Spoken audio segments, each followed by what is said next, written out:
the Sports Vision Spotlight.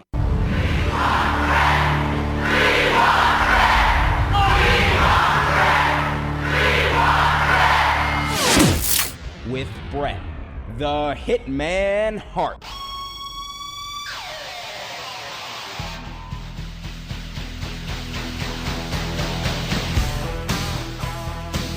His knack for storytelling are basically unparalleled. I think Bret is in a class by himself.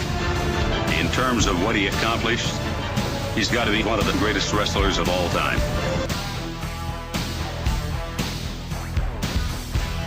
He was tag champion, he was Intercontinental champion, and he was the WWE champion. So he was a man. There's nobody that can stop the Hitman. I think that Bret was able to just relate with people all over the world. I dedicate this moment to all the people that believe that the biggest dreams can still come true. I am the best there is, the best there was, and the best there ever will be.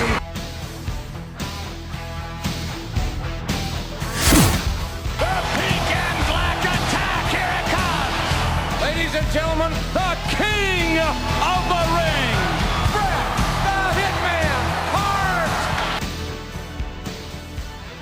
Anthony Notarile Anthony Santaniello, pleased to be joined on the first ever Sports Vision Spotlight with none other than Bret the Hitman Hart. And Anthony, without further ado, we'll welcome on our first guest, the inaugural Sports Vision Spotlight. Bret, how are you today?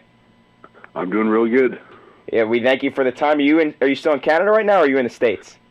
No, I'm up in Calgary. Oh, okay, nice, Canada. Nice. Very nice. So, obviously, as you know, the Sports Vision Spotlight will kind of journey through your career, talk about, your accomplishments, achievements, and then we'll get to some stuff that you've accomplished outside of the wrestling ring. And also, we'll talk a little bit about the current state of the WWE. But let's dive right into the journey through Bret the Hitman Hart's career. The first thing I want to ask you and talk to you about regarding your career is a part of your career that I don't think many people are informed about or know about, which is Stampede Wrestling. Can you kind of just explain a little bit about getting started in your father's promotion?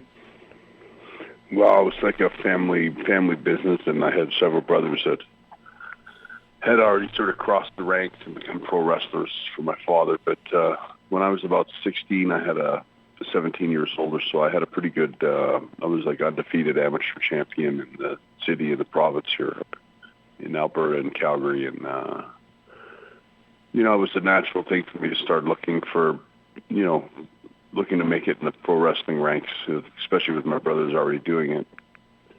And, I started in those days. Calgary was a really interesting sort of territory or place to learn wrestling because, in those days, because of the American dollar, which was quite strong against the Canadian one, we were limited to being able to afford only certain one or two American wrestlers because they were a little more pricier or they expected more money. So we ended up bringing a lot of English wrestlers and, Puerto Rican wrestlers, Mexican wrestlers, Australian wrestlers from all over the world that had sort of just a little bit different philosophies and different styles. Like when you watch guys like Cesaro today, I learned from just different styles. Yeah. And, I was able to incorporate a lot of that into my own style, and I sort of had a unique style that sort of set me apart from everybody else, especially a lot of American wrestlers I found that were around the same age as me that had the same kind of backgrounds. They didn't have that availability of different styles that I had up here.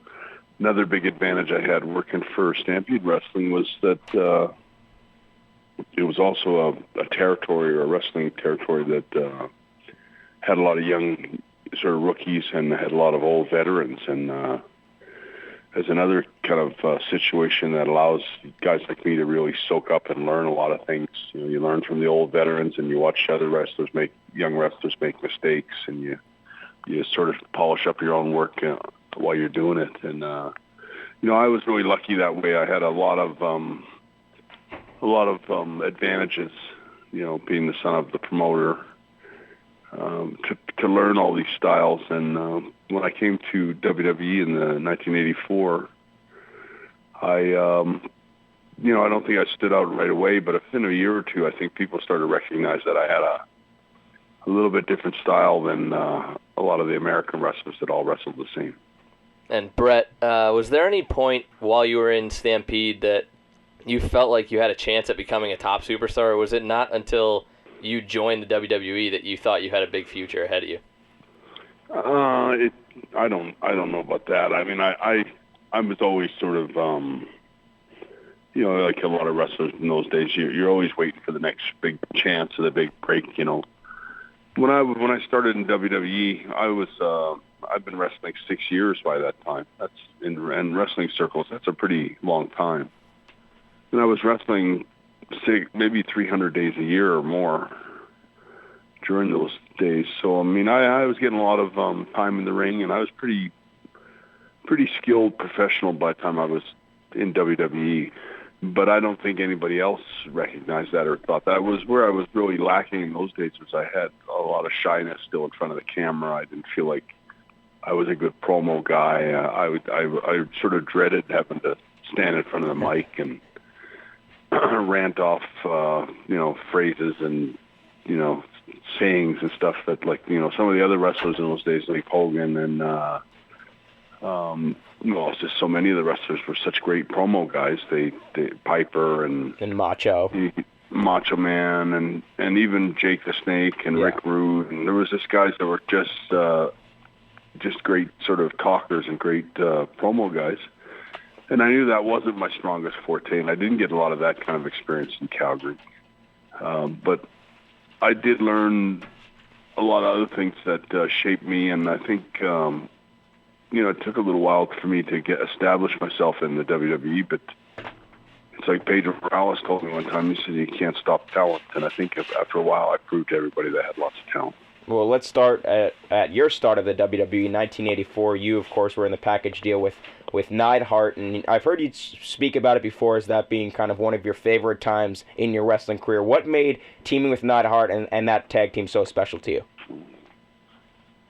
Well, Jim was a really good partner. He was always had my back 24 hours a day. And Jim was such a fun character to be around, and maybe one of the more fun wrestlers. Like if you had to get shackled to the ankle like we were, like you get stuck together all the time, riding together, rooming together, traveling together, flying together. We were just did so much time together. And Jim was he was an adventure every day. He was a lot of fun and had a lot of interesting situations unfold every day with various people that he sort of crossed throughout the day. And I had a lot of fun in those days. I think Jim, when you first start out like me and Jim did, it's easy to get confused and despondent and maybe wish that they were doing more with you sometimes. And I think Jim was a guy that always picked up my spirits and in his own way always believed that we were, maybe not the best team, but one of the best teams. And I think there was a time when we realized maybe we were the best team. And Bret, I know Natalya, obviously Jim Neidhart's daughter, is in the WWE right now. How much do you still keep in contact with Jim, even though you both are out of the business right now? Oh, I stay in pretty good touch with Jim and Natty. I'm pretty close with Jim and Natalya, and we confer a lot. Natalya and I have a really strong relationship, and I like to be there for her in her matches, and I really do enjoy watching her. And I think without a doubt, whatever anyone says or whatever anyone thinks, Natalya Neidhart is the premier best woman wrestler, has been for maybe the last 10 years in the business. There's nobody that can touch her with or without titles or whatever the hell they do in that division. But Natalya Neidhart to me is heads and tails above all of them. She's just the real deal. She can really wrestle. She knows all the moves. She knows how to put the moves on. She shows the girls how to work. She's for sure the most skilled and most dedicated, hard-working girl wrestler in the business today.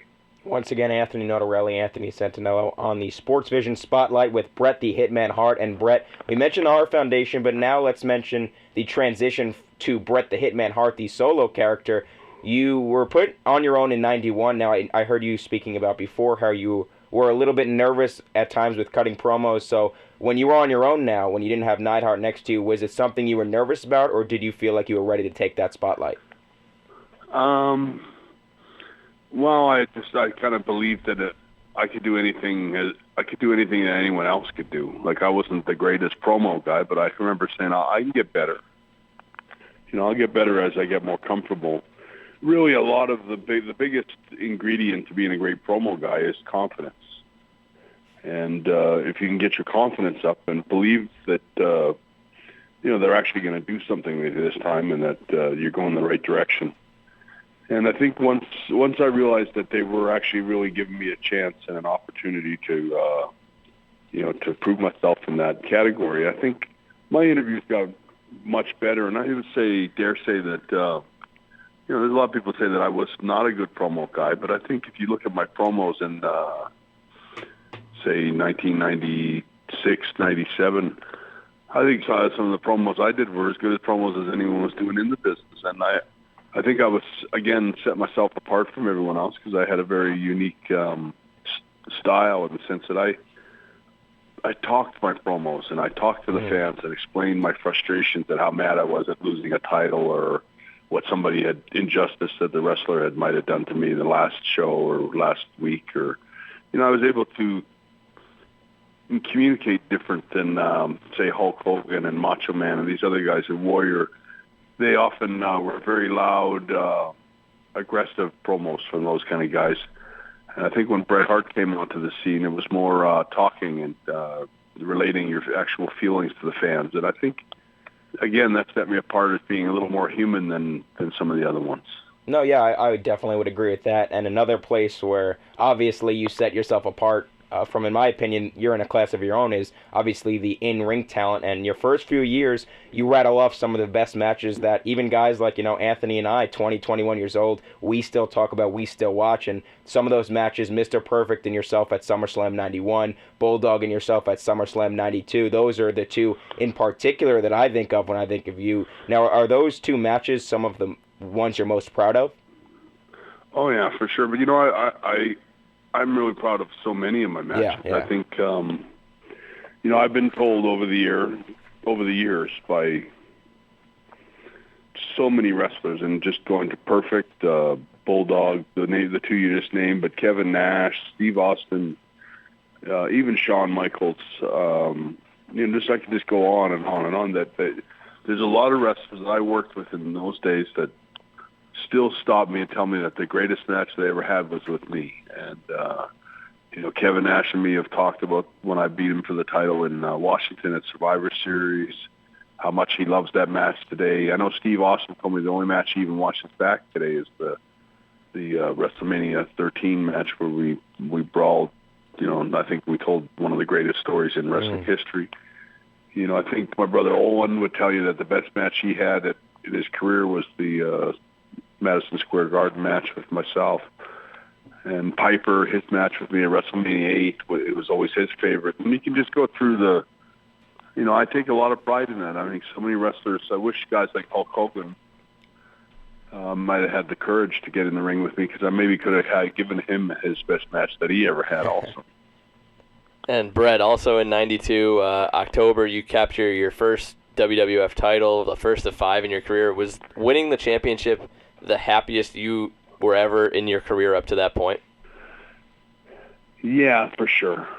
That was the greatest sort of accumulating moment of my life, for sure. I never forget it, and I remember it all very well today. And the fact that I got to win in Saskatoon, Saskatchewan, a town where I had my very, very first wrestling match, very first time I walked out with no tan and a pair of trunks and just a pair of boots, and got pretty much laughed at pretty good by a lot of my kids that knew me the same age that were all watching. And it was probably a pretty humbling experience to walk out with no muscles, no tan, and no skills, and try to have a wrestling match in an ice-cold hockey rink.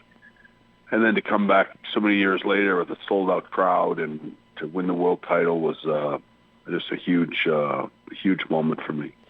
Now, Bret, with world titles obviously comes, excuse me, WrestleMania main events. In 93, 94, you main event WrestleMania 9, WrestleMania 10 against Yokozuna. Now, I've heard you talk about a lot of in-ring performers and your matches with them, but one I've never really heard about is how was it working with a guy like Yokozuna? Because obviously very conflicting styles between yourself and Yokozuna.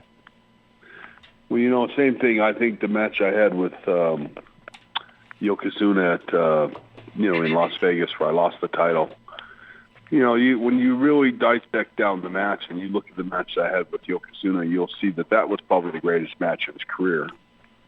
I didn't take losing the title well. It was a hard loss for me that day, and I'm glad I had a chance to redeem myself at the WrestleMania 10.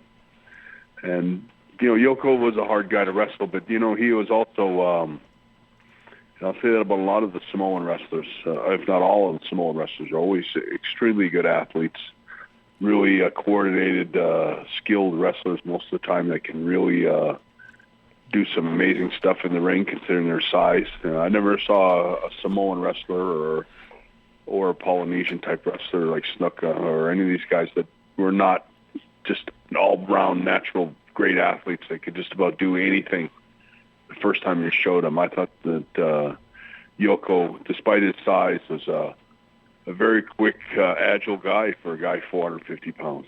And now, Bret, moving on to 1996, when you and Shawn Michaels were planning for the Iron Man match and how the match would go, was this the hardest match to plan out of anyone? Or, as far as how it would be structured, was it really difficult compared to the others? Well, it was, we had a little time to think about it. I knew I was wrestling Shawn at WrestleMania for quite a few months before it happened. So I think between the two of us, we both probably, we put a lot of time into ideas and sort of routines and things that we might be able to coordinate into the match. And, I think for the most part, we did a really good job. And, we sat down, Shawn and I, and we just pieced that match together. And I don't know. I don't know that there's any two wrestlers that could have pieced together that match and pulled it off the way both Shawn and I did. I always think it was the greatest athletic contest I ever had as a wrestler. And, I've always had a lot of respect for Shawn. Shawn brought his A game that day, and I brought my A game that day, and I think we had the greatest Iron Man match that anyone's ever had. I know there's been a few guys that have tried to not duplicate it, but try to do the same kind of thing. But it's not easy to do, and I think that match will stand the test of time for a long time. Mm-hmm. Now, Bret, we moved to 97, another incident with Shawn. I don't want to harp on, Montreal too much because there's nothing new to bring to the story. There's nothing really else to say about it. But I just want to know, once you left WWE and you were in WCW, was that incident still something that crossed your mind, or no, because you had work to do in WCW?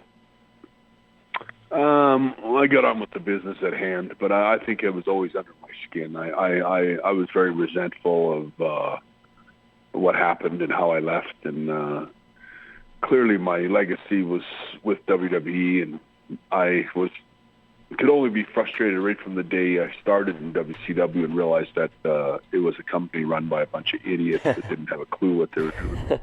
And they dropped the ball with me just about from the time I got there, and then after they dropped the ball with me, they kicked it backwards and out of the stands for most of the time I was there. I feel, when I look back today, I'd like to strangle Eric Bischoff with my own bare hands and just thank him for doing such a lousy job with my career and lying about everything he ever said to me. Well, see, I was going to ask you to briefly summarize WCW, but I think strangling Eric Bischoff with your bare hands summarizes it enough, so we'll get on to the next question. And another question is kind of, a personal one for you and an emotional one, and it's about Owen, but not essentially the tragedy or the incident, but instead, something that might bring a smile to your face, because most wrestlers that knew him, and you yourself say, he's the biggest prankster the biggest prankster they know. Can you tell us your favorite prank that your little brother pulled on you, or anyone for that matter? Well, there's so many little pranks. Owen was a master prankster in the sense that he could see a prank unfolding or a situation unfolding where he could pull a joke on somebody sometimes a day before or a few hours before, usually many minutes before, and no one would know it's coming. And, I can remember with Owen, he would often disguise his voice and call your room as the pizza guy or something like that. He used to call up and tell you that, courtesy of the hotel, you had a free pizza coming to your room. And he would start to ask all, it was all free, and he would sell you on the pizza. And, sometimes it'd be about 2 in the morning or 3 in the morning, and most wrestlers already finished eating, and they don't want it on pizza. They've already eaten. They don't want a free pizza. But Owen would keep pushing, and he usually had some kind of a foreign accent. And he would sell you on finally, okay, bring me the pizza. And then he would start to kind of talk to you about the toppings. And he would always, the whole thing was a free pizza. It was all free, courtesy of the hotel. It was, just trying to be nice to the wrestlers. And, anyway, the wrestler would finally agree, or I would agree. And next thing, Owen would start talking about what kind of toppings I wanted for the pizza. And then he would try to bill you for each topping. Like, okay, well, it's so much for it's $10 for this topping, it's $10 for the next topping. And you start to jack up the price on this pizza that you don't want. And then you'd find yourself arguing with Owen for 25 minutes about how you don't want to pay for the toppings. And then he would go on, and he just had a way of pulling a joke on you without ever you knowing that you're pulling a joke that that's being done to you. And I don't know if that's the best Owen Hart story, but I mean it's one that comes to mind. And he was really good at keeping a straight face in the most amazing circumstances, and never letting a good rib pass. He pulled ribs on everybody from Vince to the animals in the dressing room. He was just priceless. I think that's for sure what everybody misses about Owen was just his sense of humor and his good-natured personality. Here on the Sports Vision Spotlight, Anthony Santaniello, Anthony Notarile, joined by WWE Hall of Famer Bret the Hitman Hart. And Bret, and in 2006, you were inducted into the WWE Hall of Fame. Was that a proud moment for you, obviously, knowing that after all the years that had passed, the reaction and the loyalty from all the fans was still there? Yeah, it was important to me that, always was important to me to never let anyone forget the contribution that I made to the WWE, and if they ever asked me to come to the Hall of Fame, I was going to go, no matter what feelings I had about what happened with Shawn and Vince. And, in hindsight now, looking back on it, I'm very grateful that WWE and myself got back on track and we warmed our relationship up and we're on decent terms today because it was good for me, it was good for the fans, and it was good for the WWE. Yeah, no, it's definitely nice to see, back on the show from time to time. But I mentioned I wanted to talk about some stuff outside the ring that you've accomplished, and something that I know you're very proud of, something that I found very interesting upon researching you was in 2007 you released your autobiography titled Hitman, My Real Life in the Cartoon World of Wrestling. And I have a few questions about the book and how it was made, but first and foremost, what was the transition like from in-ring performer rattling off all these great matches to author for a book? Well, I put a lot of time and heart into that book, and I try to make it as honest a book as I could possibly make it. And with something like that, writing an autobiography about your life, especially as interesting a life as I had, it was important to get it right and make sure it was something that would stand the test of time. And I still believe that, 100 years from now, if there's any fans out there that they're going to read one wrestling book 100 years from now to get that feel for what it was like being a wrestler. And I think the two best books that stand out are mine and Mick Foley's. It's just a great book. Mm-hmm. But I think my book, the detail in it and the accuracy of that detail is, I still stand by just every story that's in it. If I said it was Brutus Beefcake, Rick Rude, and Mr. Perfect were in the room with us on my birthday or whatever day it is, when you get to it, you can know that they were in the room with me and all the stories that I write about actually happened. And there's a lot of wrestlers that wrote books that they write stuff that never happened. They write stories, they mix people up with who was there, or they don't remember the city. They combine stories together from 2 different years. It's a lot of misinformation that's not quite accurate. And like, for example, the Rougeaus, when they had the big fight with the Bulldogs back in the 80s, if you really want to know what really happened in that fight, you read it in my book. Because you read it in Dynamite's book, you get no account of what really happened. And if you read Jacques Rougeau and Ray Rougeau's version of it, it's ridiculous that, they talk about mopping the floor with Dynamite Kid and all this stuff.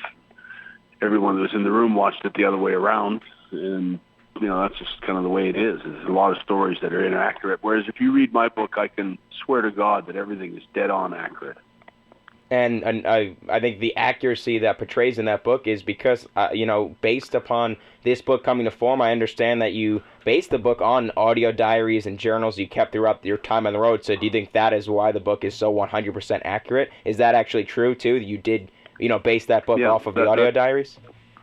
Yeah, I didn't make diaries so much, but I had a little dictaphone that I carried with me for my whole career down there. And, I would just make little entries about where I was and what I did and who I was with and what happened this week and what my fears were at the time and what my dreams were at the time. And, it's funny how it all sort of unfolded. A lot of those dreams came true, and a lot of the ups and downs of my career were all on tape.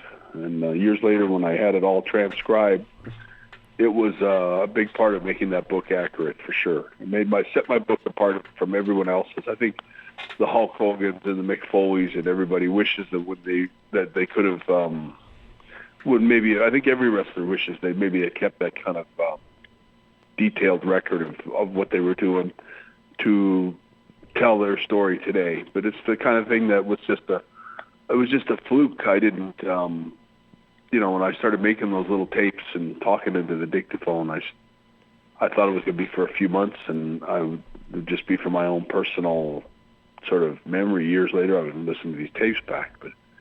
But in reality, it turned out after the screw job, I realized that I had a really good detailed account of everything that happened right up to the screw job and right from the start of my career.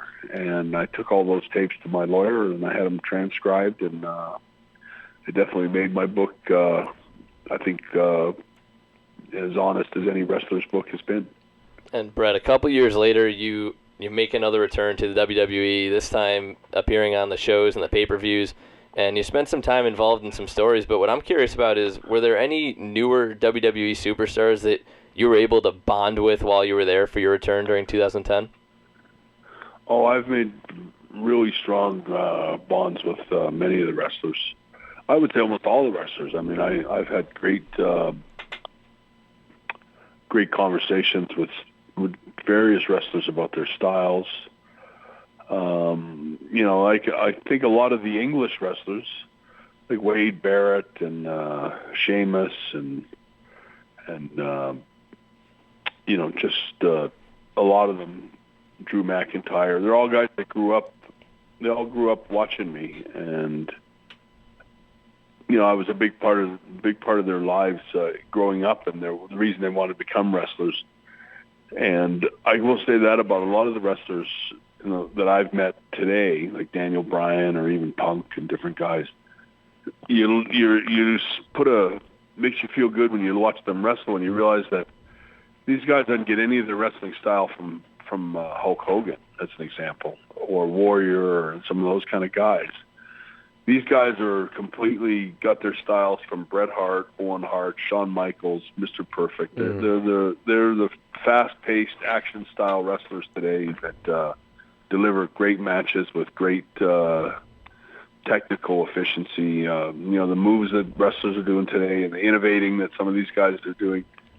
It all is a throwback to Bret Hart. I find Daniel Bryan reminds me a lot of my brother Owen. I found Punk had a lot of Bret Hart-isms in his matches, and little things he did that reminded me of stuff I did, and I just think that as wrestling moves into the future, as everything goes further and further from my day, I look at the wrestlers today and I realize that they're carrying the torch of my style. It's not about strongman spots and Hulk Hogan or putting one hand behind your ear and working the crowd and stuff like that. It's about guys that are out there suplexing each other and doing a lot of complex wrestling moves and a lot of action, and that's the kind of wrestling that I brought to the game. Hey, Bret, it's ironic because the next question we had in store was, do you see a lot of yourself in Daniel Bryan? But you said you see more of your brother Owen in Daniel Bryan, so that's interesting. Another name on the roster that we want to talk about, and I don't know how much of his wrestling style he gets from you, but it's John Cena. He's been the top draw in the company now for about 10 years. Would you consider him, you've been around Hogan, you've been around Austin, you've been around all the top guys. Would you consider John Cena one of the biggest WWE superstars of all time? Yeah, I have nothing but respect for John Cena and his work rate. He's one of the hardest working wrestlers there ever was. He's been a great champion and an inspiring role model. It's not easy being John Cena and carrying all the weight of the company on your back all the time. And, what he's done with Make-A-Wish kids and kids in general around the world. People sometimes don't understand what it's like to be John Cena and to understand how much pressure it's on him every day to do the right things and to always be the class champion that he's been. And he's a tireless champion that gives 100% every night. I know there's some technical, in a lot of ways, technically, he could do a little bit better with some of his technical moves sometimes. But I think in the long and short of it, I think John Cena's established himself to be maybe one of the greatest wrestlers that ever lived. I think he's an amazing wrestler. And Bret, a big change in WWE today is, of course, the WWE Network, which pretty much has every match in pro wrestling history. And with that said, as a Hall of Famer, how do you feel about having the network available to everyone, and even having kids that are younger than us at like 14, 15 years old that can watch any match of yours that ever took place? Well, I think it's a godsend. I mean, I think that, I say to my wife all the time, I'll say, throw on 1, 2, 3 Kid from Monday Night Raw. I want to see it come back. And she'll throw that on and I'll watch it. And it's like, that's, and it's very, it means a lot to me to be able to kind of connect with old memories like that and old wrestling stars that I love the match I had with 1, 2, 3 Kid as an example, and I really enjoy getting the chance to have that match and have it still out there today for my fans. And I did watch that match, Bret, recently. That was one of the first ones I watched when I first got the WWE Network. But stepping outside the ring now as we start to wrap up here, what does Bret Hart do now that his life as an in-ring performer is over? Well, I get to watch wrestling on the network. Same thing we do. Yeah, I have a not too complicated a life. I like to try to get as much traveling in and visit a lot of the friends I made through my career in different cities. And, every now and then the WWE will ask me if I want to come and do a cameo on Raw or WrestleMania, if I want to come out and do something or introduce somebody or give an award to somebody or, anything. I mean, it's usually fun. I have a lot of fun seeing the wrestlers today and visiting them, and I have a very healthy, fun relationship with wrestling. I'm proud of all my accomplishments. I guess I mostly just try to make up for all the lost time that I had and spend a lot of time with my kids. And I have my wife from San Francisco that we just spend a lot of time and just make up for all the time that I spent away from home. And final one from us, Bret, to wrap up the Sports Vision Spotlight. It's been a great, run so far that we've talked about your moments, your stories, your achievements. But, when it all comes to your illustrious career as a top superstar of all time, I don't think there's any denying that. What's the one moment that makes you, Bret the Hitman Hart, the most proud? Well, I still think that in my own way, I think that when I stood up for myself in Montreal and knocked out Vince McMahon for cheating me in that match, I think it still is defines me as a wrestler and as an artist and a talent and somebody that was betrayed. And I've always been really proud of how I reacted and how I carried myself that day. And in the end, I think I proved I was right. My story never changed. The WWE story changed quite a bit over the years until now it's sort of accepted what their role was, and they're not so afraid or intimidated to tell the truth. And it's been it changed a lot of things in wrestling, that Montreal screw job. I think as years go by, there's a lot of people that criticize how I handled myself, and yet there's a lot of people that I think the fans more in particular that never forget what I did, and I think they stand behind me as much as they did then as they did now. All right, well, there you have it. Bret the Hitman Hart joined with Anthony Notarile Anthony Santaniello, again, the first ever Sports Vision Spotlight. Bret, we thank you so much for the time, and, best of luck in the future, and we hope everything's going well for you. Thanks, Bret. All right, we'll talk to you soon. Take care.